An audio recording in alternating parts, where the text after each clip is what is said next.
Okay, great. So I'm just pulling up a PowerPoint right now that we're going to briefly kind of walk through, Dr. Hagerman, to give you a general idea of Perfect. what this is all going to entail.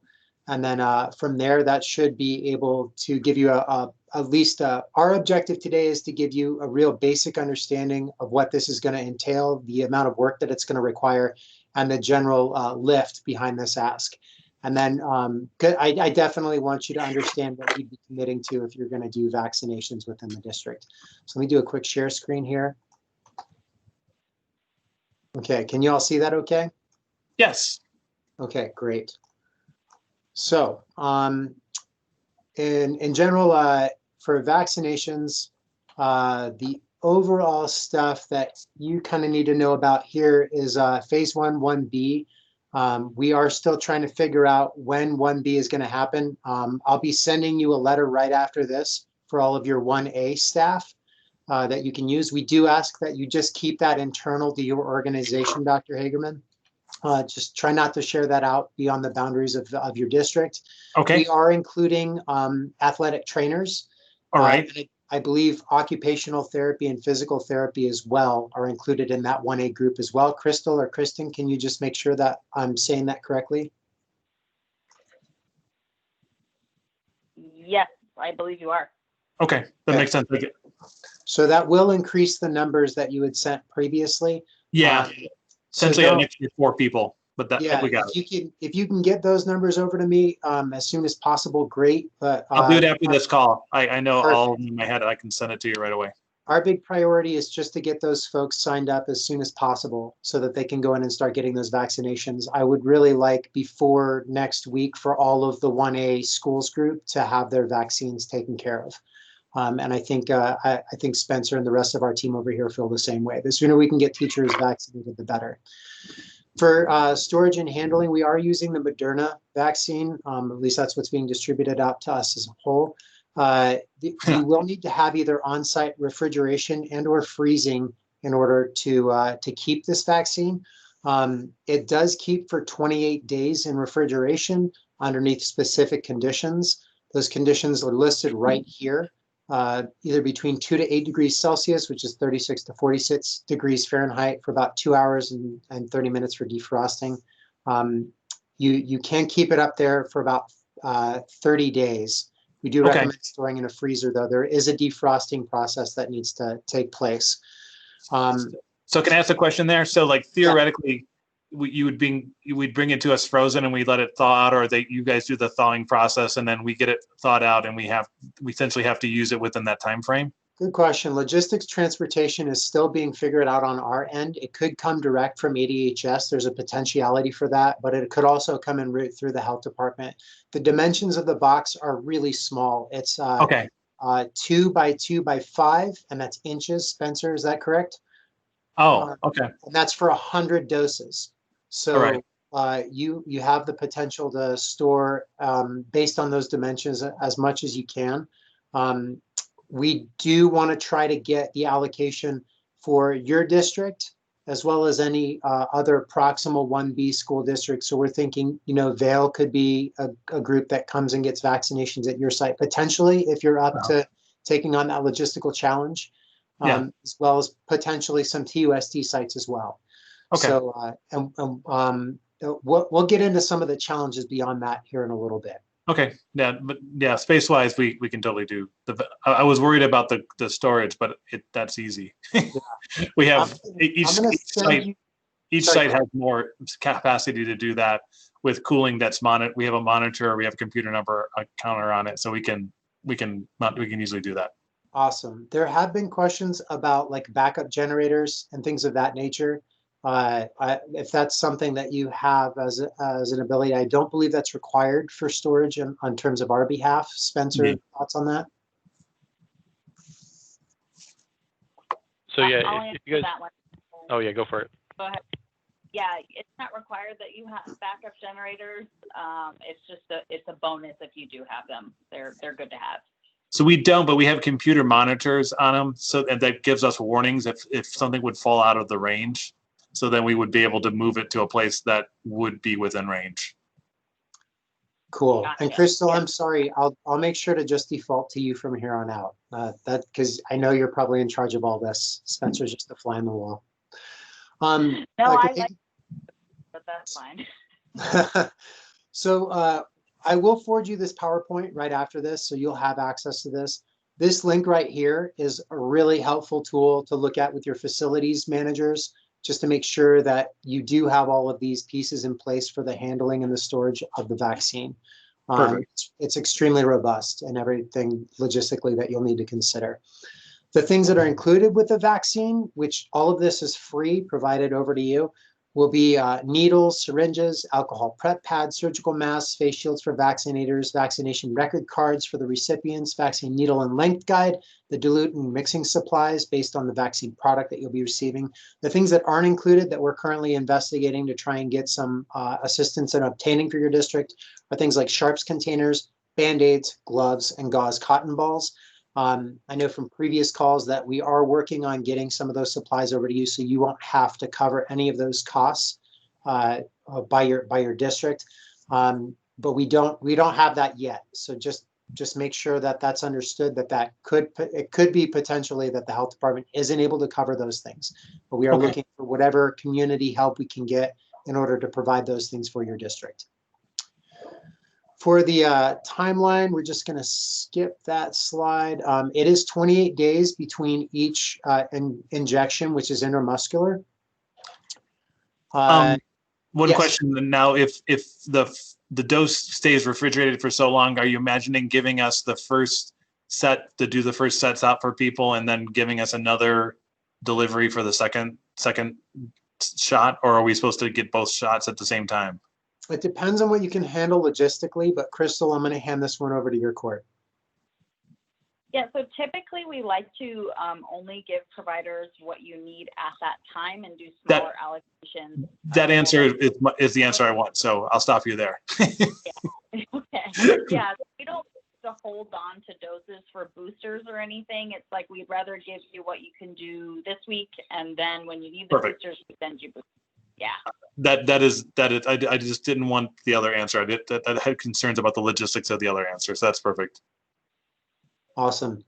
So there are some slides in here about side effects, commonly asked questions, which are good to just kind of review on your own time. And we'll make sure that again, you'll have a copy of all of this. The reporting requirements so this is a really good segue into the actual personnel support that health department really can't provide right now. We don't have the person power to provide any kind of support.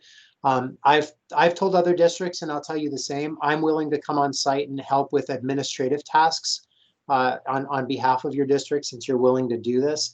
And I can probably bring 1 or 2 people with me. We have staff. We have this. I mean, what you're showing here, it looks like things we have to do for an AZ merit test and for a lot of other, and now it's a different kind of test, but now is this reporting requirement that we're looking at right now? Is it like have to be like in a CVS, or is like a certain format, like a spreadsheet, and then we have to have certain I can talk with my ID department, but nothing about this other than that we have enough people that we can find people that we can work with that do stuff like this all the time for different kind of reporting to the state for school stuff. Awesome. So nothing about what I'm looking at right now overwhelms me, other than just knowing I make sure they have the right format. So when I upload it or I send it somebody that has all the boxes that they need in the right order. Perfect. And Crystal, I believe we have a formula, like a standard format for this document, right? So it does require manual data entry into ACES if you're not going to be using a system that does data transfers. So like some partners use electronic health records that do data transfers. If you don't have that, then you would need to manual data entry. Okay. So I think that ACES or the ADHS has worked on some mechanisms to make that less cumbersome, but as far as I know right now, they're not allowing any kind of like flat file transfer, like with a TVUSD or anything like that. So unfortunately, I don't think that option is on the table, but there are ways to, I think, to make it a little faster. We'll just need to look into that. But even if it is the way it normally is, ACES data entries aren't horrible. I mean, it's not the best way to put all that information in, but it's not like, I think what you're saying is probably accurate as far as you probably have staff that could really competently do this and would be okay. Yeah, there's people that have to upload like student data all the time. That is pretty much just like this. And we're talking for like our I mean, we're not talking about 1 million people. We're talking about enough people that'll be a pain, but it won't be undoable. Nice. Yeah. So there will be like a check-in registration table, the actual vaccine area itself, and then there's the checkout area, which is where a lot of these reporting pieces take place. Crystal, are there other spaces that I'm missing on that? I think those are the 3 more or less stations, right? I think so, yeah. Is there any way to do the pre-screening, that first table, earlier than when you show up? I don't see why not. I mean, it could be, it's possible.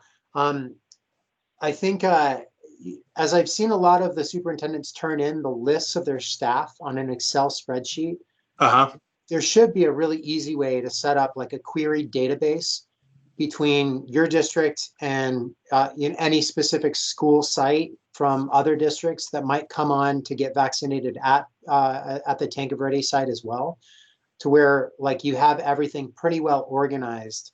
And maybe we all use something called Visions, which is like essentially a finance and HR software system. So we might be able to come up with the same query that we give out to all the HR departments and say, run this staff in this format, and then we have stock sheets to start from, and then so. Is that integrated well with Excel as well? So yeah, I mean, it'll just pump something out in Excel. So like it can create like a report. So we just have to kind of play with in that program, and like we all use the same one. I'm not sure. Amphi might not. Everyone besides Amphi, I think, uses the same one. Okay. And that's why you've kind of seen reports that all kind of somewhat look the same. Where it's like everyone can crank out a list of staff with their emails and a bunch of other stuff instantly. Yeah. Okay. So that's an area you'll need staff for. You'll actually need some folks to administer the vaccine itself too. And there are some specific qualifications around that. So we have 4 RNs. Okay. We have more than 4 RNs. We have 4 full-time RNs, which ends up being about 5 or 6 people. We would definitely maybe recommend reaching out to alumni networks and or parent networks to see if you can get a couple of more folks too. With one of our, I think it's TMC, they were able to get through 900 in one day. But keep in mind that those folks, that's all they do is just administer vaccines. And I don't know how many they had actually administering the vaccine, but it was substantial. So Crystal gave a rough estimate on a previous call of allotting about 15 minutes per vaccination per individual that you have administering the vaccine. Okay. So when we map out our day, we map out our staffing, we need to like think that terms. And I can the other thing I'll reach out is we use CBiz as our medical provider. I'm not sure, and they usually help us with flu vaccines. I'm not sure if they can help with staffing at all in terms of that. I don't know. When you said parent networks, who are you thinking of? Maybe I just don't understand. Like if you have parents at your school sites. Oh yeah. We get vaccines. We have a bunch, and we have a bunch of some pediatric doctors that we might be able to go to them who have kids on our campuses too. Yeah. And we might be able to like get some of their nurse time or get some people that fit that criteria to help us out. Yeah. If they could just give like 4 hours over a weekend. You could potentially get a pool of up to 50 people to help administer vaccinations. Cool. So there's like a pre-screening thing that makes sense to me, and then there's the giving the vaccine. Like, what's the post other than waiting for symptoms and making sure you watch out? Is there, and what else is in that post kind of part of the?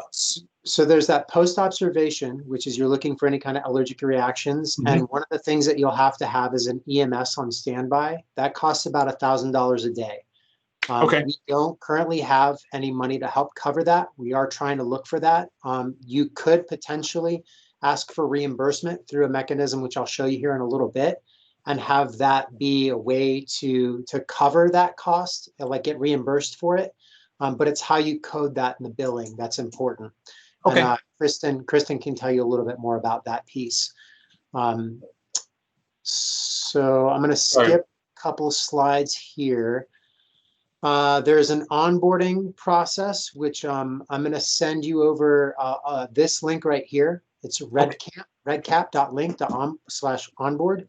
So I would work with your nurses to go through this to get the onboarding taken care of. And that way, this will help you with getting the actual training for administering the vaccine as well. Okay. That's part of this process. If at any point, like you go through this, like just know that you have the option to pull out. Even if you complete it and you just start thinking about it logistically and you're like, we just can't handle this, you can still pull out at the end. So don't feel like you have to fully commit going into this training. And I say that because the sooner you start this training, the better a grasp you're going to get on terms of the whole scale logistics that you'll have to implement to get this going. Kristen or Crystal, do you want to add in anything up until this point on that? Anything I might have missed? I think you covered everything, Brian. I guess the one question I have for you guys is, like, for a non-medical facility, what are your concerns about us doing this, or the things that we might underestimate in our planning? I mean, I don't think really anything outside of what we've talked about. I mean, the need for medical staff obviously can be an issue for places that are typically predominantly non-medical. So we kind of covered that, and just needing to have an observation period afterwards and kind of a plan for that. I mean, I can't really think of anything outside of those things that we've covered. Kristen, you got anything?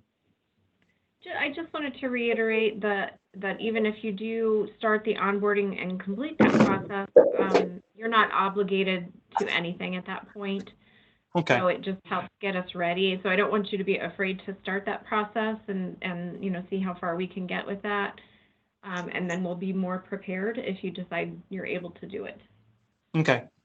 The one thing that I would add to that would be the flow of traffic, coordinating all of that. If you've never run a immunization clinic before or anything like that, I would definitely consult with someone that has experience running that kind of program, for lack of a better word, just so that they have a really good idea of how you're going to monitor traffic, where people are going to park, how you're going to make people. We're kind of already. I'm already thinking about that already. So I mean, I will definitely reach out to someone, but having lived through graduations and other school moments when you have to, like, bring in a huge number of people and move them out in kind of an organized, like, fashion, and everyone showing up with no idea where they're going. Yeah, I totally get it. Kristen would be a good resource for you on that. Kristen Robinson Lund, and I'll do a quick email connect with you on that. That'd be great. And it might, because there's a lot of different ways we could run people through a campus to do this, but having someone who's lived through one would be great to like, okay, this is what our walkthrough looks like for someone, and the whole parking and the logistics of that stuff. Yeah. The TAPI resources, I'm going to pass the mic off to Kristen just to kind of talk a little bit about that, because that's the part of the reimbursement. Okay, thanks, Brian. So I think included in the training materials, we also put in there some slides from TAPI, which is the Partnership on Immunization Practices in Arizona. So they're a third-party billing agency for us as well. And they have set up trainings, and we can connect you to those folks to understand how you might be able to bill for administration fees for the vaccine. So the vaccine itself is no cost, and then there is a fee about $16 for the first dose and $28 for the second dose that can be billed for the administration of the vaccine, and that might differ as well with private insurance plans, et cetera. So they have a way to get reimbursement even for folks that are uninsured, and they can tell you more about that. But if you're able to get those administrative fees reimbursed, then that might offset some of the other costs that you incur for your pods. So okay. If you're interested in having TAPI connect with you, I can do that. definitely interested in at least the initial discussion. It was always like, I mean, I used to be in special ed, so it's always that combination of how much do you get for doing it and how much does it take the bill. Sure, exactly. And I know that this link didn't work for you or Deb earlier to this training, so I'm going to try to download this into a PDF and then send it that way over to you all. Unless, Kristen, if you have this training that I have up on the screen, if you have that in either a Word or a PDF document format, maybe you can just send that over to me and I can pass it on. Okay, sure. Yes, I do. Awesome. Thank you. So some of these slides look familiar. I was just showing them on that document we were looking at earlier. It talks about what you can bill, how you can bill it. That could help offset some of the costs, including if you need to cover time. So if you're unable, if you reach out to your networks and you're unable to get enough people to assist with vaccinations, we do work with the Arizona ESAR VIP system, which is the emergency system for advanced registration of volunteer health professionals, usually staffed out by Medical Reserve Corps of Southern Arizona. I know it's kind of like they say they're volunteers, but they do bill at the same rate for whatever other employees you're staffing those sites with. So if you have an RN, for example, who's delivering vaccinations at your site, and she's billing or they're billing around the tune of like $30 an hour, those ESAR VIP MSCSA volunteers also get reimbursed at that $30 an hour rate. So whatever our normal RN rate or average or whatever our rate for our current RNs are, they get the same amount. Exactly. So that's it. That's how it transfers over. And a lot of those folks are retired health professionals, various doctors, nursing staff, LPNs, RNs, all kinds of varieties of levels of experience. And our experience with that organization has been really good so far. They show up on time. They do a great job. They're very familiar with how to do things in emergency situations. So if at this point, imagine if I send out a thing to my community that I know of, like the doctors and some of the people I know, and see who's be willing even to consider this with not even knowing a date. Is it too soon for me to kind of just try to get a pulse on my community on how many RNs and doctors and people that might be able to help out? I don't think so at all. I think the sooner you can get it out, the better, because you'll have better ability to plan for when you are ready to actually start administering vaccinations. So if you find out this week, for example, that you've got a pool of up to 50 people, that's really going to help your planning out. You could do a weekend event and crank out almost everyone done, you know? So I'll get a Google form out to my community in the next day or two, and so I can start getting a read on it. Cool. Yeah, that'd be great. And if you want help with any of that kind of stuff, putting that information together, reach out to us. That's stuff that we can definitely help out with. Yeah, what I'll do is I'll make a first tackle at a Google form, and I'll send it to you to make sure there's nothing other specific or like, there's some specific medical stuff that needs to be in this thing that you didn't put in there. Okay, awesome. That's it for the preliminary go out of this. So again, the objective that I was trying to obtain today was to give you a really basic overview of what this is going to entail logistically. If we're going to go by levels of assessment, you can show me 1 through 5 on how I did. 1 being like, I have no idea what you conveyed to me at all, Brian. 5 being like, I totally got this. I'm a master. Where are you at, Dr. Hageman? So let me restate it, and then you tell me if based on what I retell you, where I ended up. So there's a certain process I need to go in and document to become a site. I need to make sure I figured out how I'm going to store vaccines in a way that's at a certain temperature and it's secure and documented.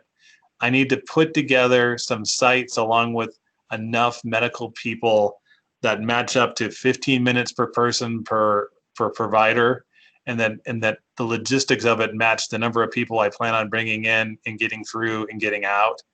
I'm going to have sites that have like a pre-screening, get the shot, and then have this post process. And I'm going to have some administrative people that do a bunch of Excel or sheets that keep track of a bunch of stuff so I can document to Arizona who got shots and who exactly was, and was it their first shot or second shot and things like that. Yeah. And then I have to have about $1,000 a day in case someone has some kind of response and I have to call like for help. Crystal, how we do? I think you did pretty well, Brian. Is there anything beyond that? If I go to my board, because my board knows I'm really interested in doing this, is there anything else that you feel like I should also make sure that is just out there? I mean, there's a cost of my staff doing stuff. There could be a potential cost if I have to start reaching out for medical providers beyond what I can put together. And then there's this cost for this kind of backup on-call thing, which just sounds like what we do for a football game. Well, I'm looking also, I'm trying to get information on liability and what that means for school districts. Like what kind of liability do you take on being an administrator of vaccinations? I haven't gotten an answer back on that yet. It'll be an interesting question because I think the liability within our staff is no problem at all. It's when we reach outside of our staff that I think it's going to get trickier. Yeah, I agree. Okay, cool. Well, great job. And I did realize I'll start the Google form to start putting together how many people I can get that have the right level of status medical knowledge to start building up my team of people, and then we'll start going through that. I'll work with Marie Baca and we'll start going through that process to get onboarded with that one link. Perfect.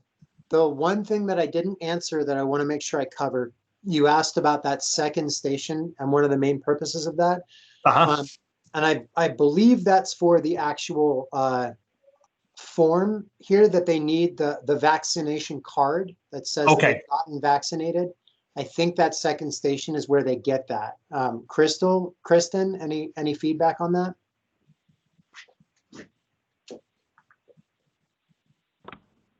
I'm sorry, Brian, tell me again.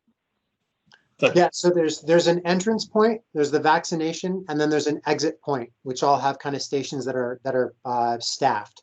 The exit point is where their vaccination registration card actually gets filled out, right?